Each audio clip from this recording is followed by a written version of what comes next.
Kedengeran nggak? Hai semuanya, balik lagi sama gua Eta Beta di Mukbang. Hari ini kita balik lagi sama kalian dan kita akan mukbang seperti kalian lihat Texas Chicken. Siapa yang suka KFC? Siapa yang suka Texas? Yang ini Texasnya yang spicy. Terus kita juga ada mashed potato di sebelah sini, sama ada chicken tender sedikit, sama terus habis itu ada honey buttered buns over there, sama ada saus tomat, saus sambal 2 belibis, dan ada juga honey di sini. Soalnya kemarin gue lihat ada YouTuber makannya pakai honey, terus kayaknya enak banget, jadinya kayaknya gue mau coba. So anyway, dan ada juga nasi di bawah. Dan seperti biasa hari ini kita juga bakal cerita kisah kriminal, dan cerita kisah kriminal hari ini bikin emotional roller coaster. Kayak ya gue nggak percaya sama beberapa hal yang orang-orang lakukan di kejadian ini. Ini ada helikopter muter-muter di atas, nggak tahu kenapa. Kalian mungkin dengar suaranya in and out, jadinya sorry kalau misalnya agak ada background noise. Kedengeran nggak? Gue juga mau bilang thank you buat Preci, salah satu viewers kita yang udah ngasih request buat cerita ini. Tanpa lu kita juga bakal tahu cerita ini, so thank you so much. Dan tapi sebelum gue cerita, gue pengen makan dulu dan gue udah gak sabar, sudah lapar seperti biasa. Dan here you go, makan dulu ya. Pakai sambal 2 belibis dulu seperti biasa.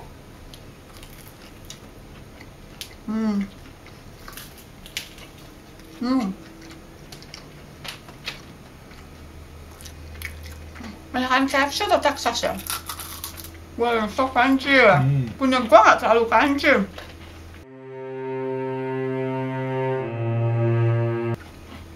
Makan ujungnya dulu. Gua mau cobain pakai honey. Enak nggak ya?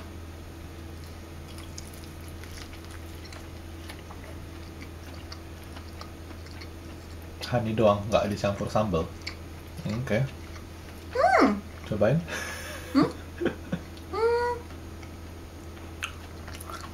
Wow. Kelihatan nggak?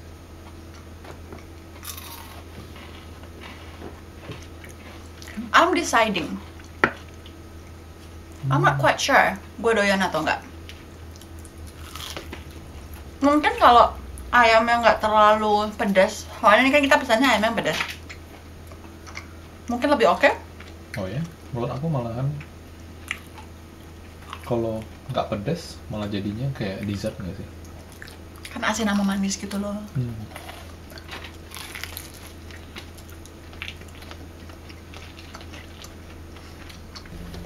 Mashed potato-nya dikit.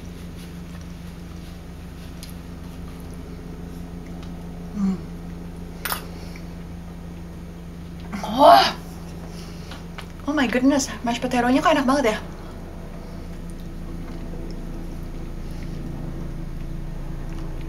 So good. So good. Honey butter buns ya. Do you want one side? Oh yes. Cool.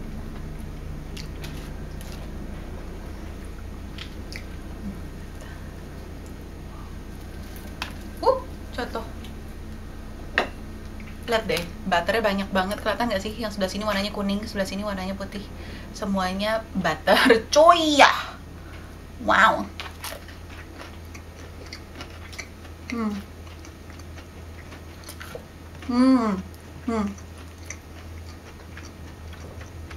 Tambahin honey lagi.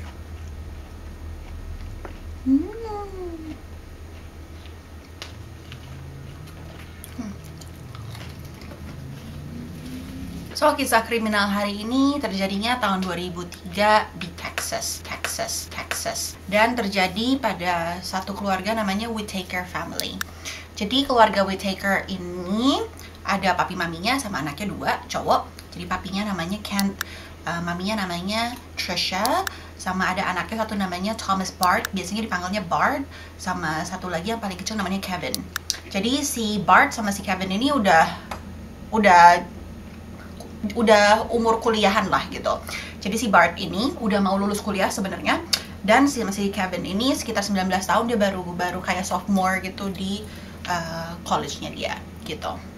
Dan ini happy family ya, mereka benar-benar happy family.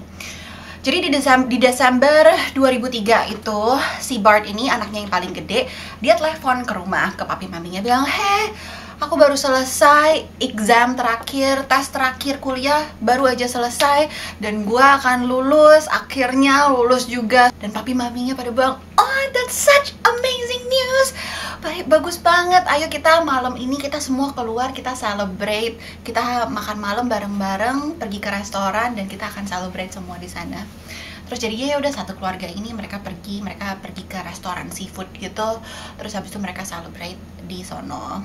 Ada dikasih kue lah, dikasih ini, dikasih itu, sampai dia dikasih jam Rolex. Wow.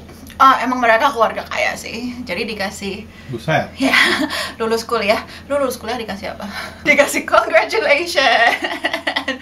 Ya gitu, jadinya Selamat. ya sahabat. Ya, jadinya dia dapat jam Rolex segala. Oh my god. Jadi memang orang tuanya cukup kaya.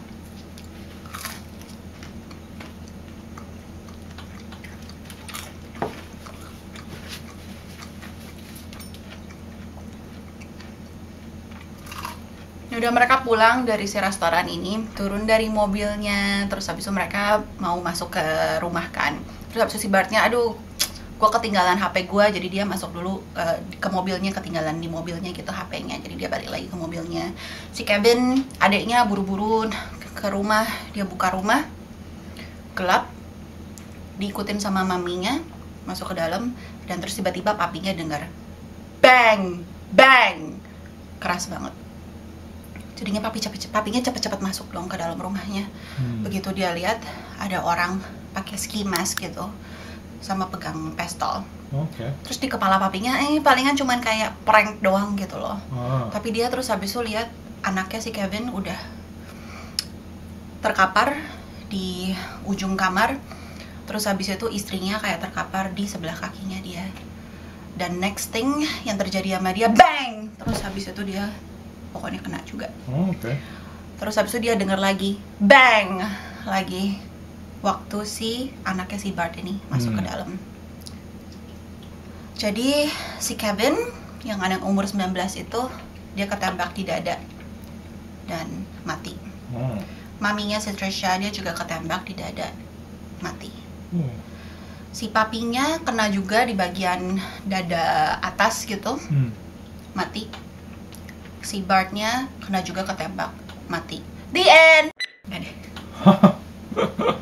God, si adiknya dia memang mati, maminya mati, papinya kebetulan nggak kena jantungnya, papinya kebetulan agak miss gitu ketembakannya, terus sampai ada kayak tetangganya datang, untungnya ada tetangganya datang terus habis itu langsung buka kayak bajunya tetangganya ini gitu loh, habis itu untuk dikenain di dadanya gitu supaya darahnya nggak keluar sampai ada ambulans datang gitu segala. Tapi dia juga kabur sih, soalnya si papi jadi bilang, "Gila lu ngapain di sini kabur? Kalau misalnya orangnya masih di sini gimana, nanti lu bisa ditembak juga gitu loh." Ya udah, tapi akhirnya at least ada yang ngebantuin gitu. Jadinya dia nggak meninggal. Si papinya ini bener-bener miracle sih, nggak meninggal. Dan si anaknya yang baru lulus ini, si Bart, dia kena di tangan bagian atas. Terus penjahatnya kabur pokoknya basically. Ya udah, terus kayak gitu mereka meninggal. Setelah mereka lumayan agak baik, detektif mulai tanya kan sama mereka gimana kejadiannya, gini segala. Jadi dia tanya sama papinya kan, detektifnya, gimana kejadiannya malam itu. Terus habis itu papinya kan bilang, "Kita baru keluar, baru celebrate lulusannya si Bart ini," gitu. Terus habis itu si detektifnya tiba-tiba ngomong, wait, lulusan? Lu nggak tahu si Bart ini tuh nggak masuk kuliah? Terus papinya bilang, "Hah? Apaan? Kok bisa? Orang gue bayar kok sekolahnya gitu segala semua." Terus habis itu detektifnya, "Enggak, dia nggak pernah masuk kuliah. Jadi dia bohong sama lo." Oke.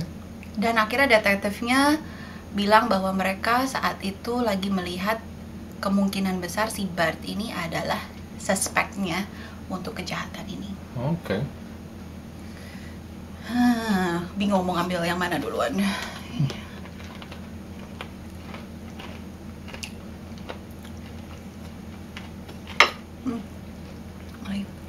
Oh, thank you. So juicy. Pakai honey-nya lagi.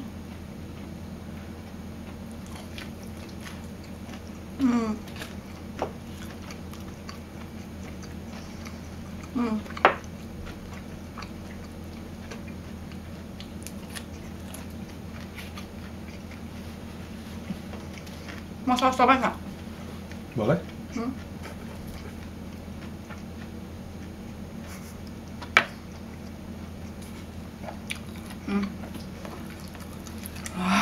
Okay. 5 hari setelah kejadian itu, tiba-tiba ada temennya si Bart datang, namanya Adam.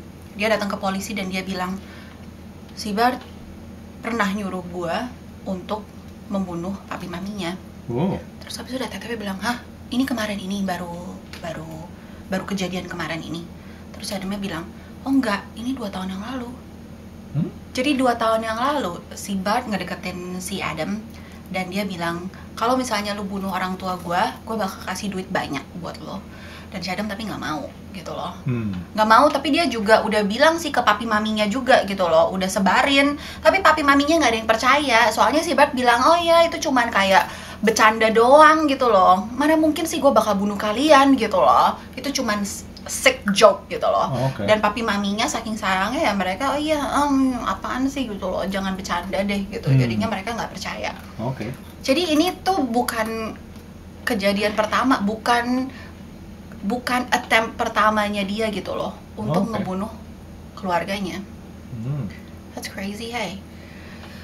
Terus habis itu jadinya dilihat dong si Adam ini, dia ada nggak malam itu tuh dia lagi ngapain, jangan-jangan dia yang ngebunuh gitu loh. Terus tapi akhirnya ternyata dia ada alibi, jadi bukan dia yang bunuh.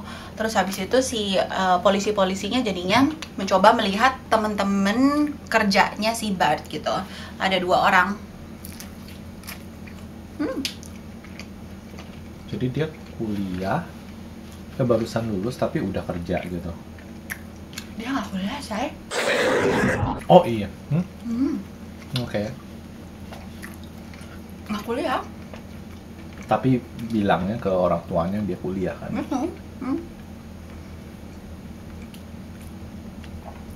Jadi dia tuh kayak dikasih duit terus sama papi maminya. Jadi memang anak orang kaya, dia dikasih duit terus sama orang tuanya, kuliahnya dibayarin. Jadinya basically dia cuma kayak ngabisin duit orang tua doang, terus nggak tahu ngapain. Nggak ada yang tahu.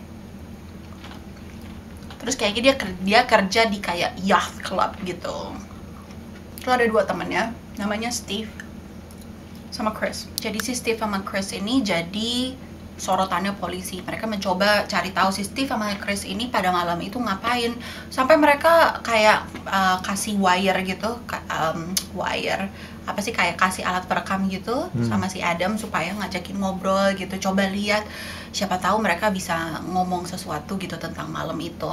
Tapi nggak ketahuan. Pokoknya nggak ngomong apa-apa lah pokoknya. Si Bart juga nggak ngomong apa-apa. Jadi posisinya Bartnya itu setelah dia keluar dari rumah sakit sama papinya, dia masih tinggal sama papinya. Sedangkan polisi-polisinya udah pada bilang, lu jangan tinggal sama anak lu, kalau misalnya nanti dia kalau dia mencoba bunuh lu lagi gimana gitu loh. Sedangkan tapi si Bart kan selalu bilang bukan gua, dan papinya bilang nggak apa-apa, ini anak gua nggak bakal mungkin nendang dia keluar gitu loh.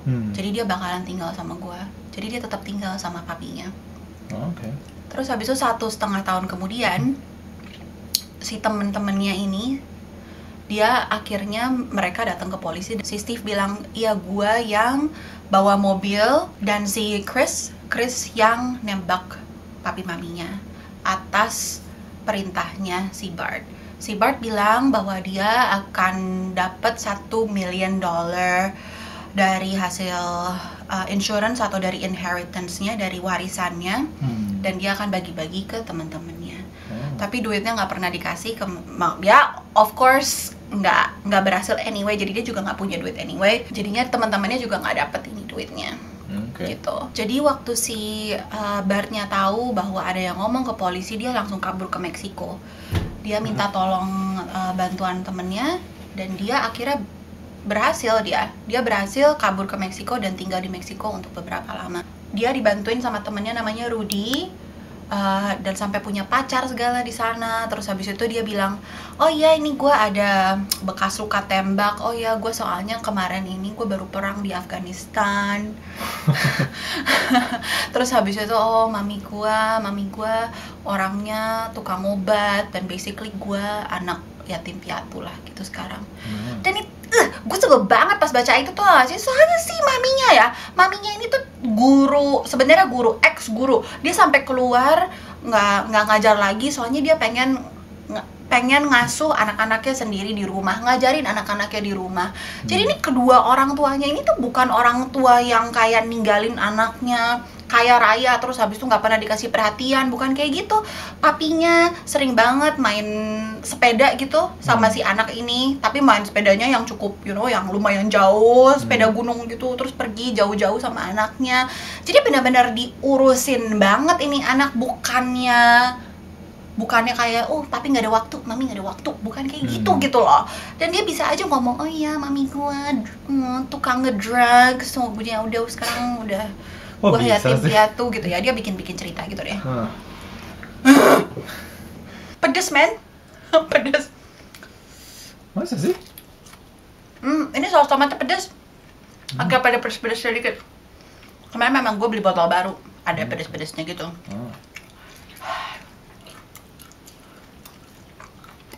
Tahu nggak, saus tomat itu dulunya digunakan sebagai obat. Oh ya? Obat apa? Obat diare sama gangguan pencernaan gitu. Oh, kalau sekarang masih bisa nggak? Kalau gue diare, gue bisa nggak makan saus tomat banyak-banyak? Boleh dicoba.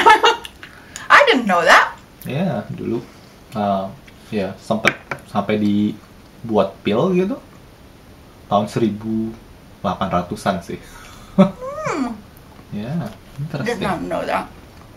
Food fact. Ya udah, jadinya si Bart ini jadi tinggal di Meksiko kan, dan dia dibantuin sama temennya yang namanya Rudy ini. Terus habis itu si Rudy kan juga memang dibayar sama si Bart gitu loh, untuk supaya bisa bantuin dia supaya bisa pindah ke negara lain.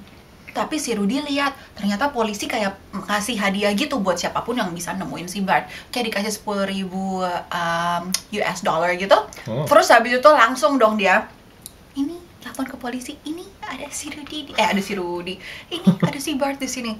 Jadi nusuk dari belakang. Makanya ya, maksudnya kalian kalau cari temen juga jangan gara-gara duit, maksudnya ini dibayar gitu kan supaya jadi temennya. Ya pasti dia juga akhirnya dijual lagi dengan bayaran. Ya udah, akhirnya dia ketangkap sama polisi. Dia ketangkap sama polisi dan akhirnya dia di-sentence untuk dibunuh. Apa sih namanya? Dihukum mati. Dihukum mati jadinya dia. Tapi ini udah balik di Amerika atau di Meksiko? Udah di Amerika, soalnya kan ketangkep. Dikasih tahu sama si Rudy kan. Dan setelah diusut lagi, ternyata tuh ini kan kejadiannya 2003 ya. 2 tahun sebelumnya 2001 dia minta tolong temennya si Adam itu kan untuk ngebunuh kan. Dan ternyata sebelum itu tahun 2000 udah pernah coba juga dia. Setelah diusut. Jadi temennya udah mau melakukan hal yang sama, tapi terus habis itu dia kabur katanya gara-gara ada alarm di rumah bunyi gitu. Terus dia kabur, jadinya yang 2000 nggak jadi. 2001 dia minta ke Adamnya nggak mau. 2003 akhirnya dia minta sama si temen yang kolik tempat kerjanya ini, dan akhirnya mereka mau, dan akhirnya ya udah terjadi kejadian ini. Bisa ya, maksudnya nggak habis pikir. Iya, gue juga nggak habis pikir. Maksudnya ini dia datang dari keluarga yang bener-bener mencintai dia gitu loh. Jadi ini bener-bener udah sakit gitu loh, bukan gara-gara keadaan, bukan gara-gara dia selalu di-abuse atau gara-gara dia selalu terlantarkan sama orang tuanya, ada dendam atau gimana. Enggak, ini tuh kayak dari keluarga yang bener-bener mencintai dia gitu loh. Jadi gue bener-bener nggak habis pikir ada juga orang yang bisa jahat sejahat itu gitu. Dan dia waktu itu dia bilang, setelah ditangkap dia bilang dia nggak pernah merasa dia fit in gitu loh di keluarganya dia. Walaupun dia selalu dikasih macam-macam, spend time juga sama papi maminya, dia selalu pikir kalau papi maminya tuh nggak sayang sama dia. Ya, I don't know. Dikasih Rolex gitu loh. Anda ya, kita dikasih Rolex, oh my god. Mungkin Ya. maunya dapat dikasih mobil. Dikasih? Dia dikasih mobil, sebelumnya tuh dia dikasih mobil, udah dikasih mobil, dibeliin rumah kok. Gila nggak Gila. sih? Udah dibeliin Bisa rumah, sih. dibeliin. I just don't get it sih. Iya. I don't get it. Nah, yang bikin tadi gua bilang kenapa emotional roller coaster adalah gara-gara perilaku papinya. Karena papinya ini tuh sangat amat setia sama anaknya. Seperti tadi gua bilang, dia tetap mau anaknya tinggal sama dia. Walaupun udah jadi salah satu tersangka yang paling berat gitu, tersangka satu-satunya malahan gitu loh. Yeah. Tapi dia tetap bilang, enggak, gue tetap sayang sama anak gue dan gue nggak bakalan ngapa-ngapain. Jadinya dia tetap berusaha nih dari pertama kali anaknya dibilang oh ya hukuman mati sampai 2018, dimana saatnya anak itu hari itu juga mestinya dia dihukum mati. Iya. Papinya ini masih terus-terusan selalu pergi ke sidang, selalu pergi ke juri-jurinya, sampai ada kayak gubernurnya di daerah situ dia deketin semua. Dan akhirnya 45 menit sebelum anaknya harus dihukum mati, gubernurnya bilang, iya nggak apa-apa, Wow. kamu bukan dilepasin sih, diturunin hukumannya dari hukuman mati ke hukuman di penjara seumur hidup, nggak Wow. boleh ada parole. Oke. Tapi itu gara-gara si kasih papinya. Wow. Sampai dia benar-benar mati-matian, kebayang nggak sih? 45 menit sebelum dia mestinya mati. Gila ya. Dia berjuang sampai terakhir demi anaknya. Wow. Ya gitu deh cerita hari ini. Gimana menurut kalian kalau misalnya kalian jadi papinya ini? Kalian bisa nggak maafin anak-anak kalian? I'm sorry ya say, kalau misalnya ya anak kita terus habis itu bunuh kamu gitu, kayaknya gue nggak bisa deh maafin anak gue. Gila, yang bener aja. Nggak, well, amit-amit, bener-bener amit-amit. Tapi gue nggak kebayang sih. Iya. Tapi amit-amit, jangan sampai kayak gitu. Well, kita mau selesaiin lagi makan ya. Ceritanya terlalu seru sampai belum makan. Thank you banget bagi semua kalian yang udah subscribe, yang baru subscribe, welcome. Jangan lupa komen, like, dan jangan lupa juga share ke teman-teman kalian kalau kalian suka cerita-cerita seperti ini. Dan hari ini kita mau shout out buat Karina Zahrin. Thank you so much buat kamu selalu nonton video kita dan selalu komen-komen juga. Please yang lain komen-komen juga di bawah, soalnya kita juga seneng ngobrol sama kalian. Dan kita selalu kayak post pertanyaan gitu, kalian jawab juga ya. Dan ya udah, gue pengen makan lagi. Sampai ketemu lagi di video-video selanjutnya. Oke, bye. Ayam apa yang paling besar? Ayam kosong nyaring bunyinya. Ayam semesta. Si Dwi, dah,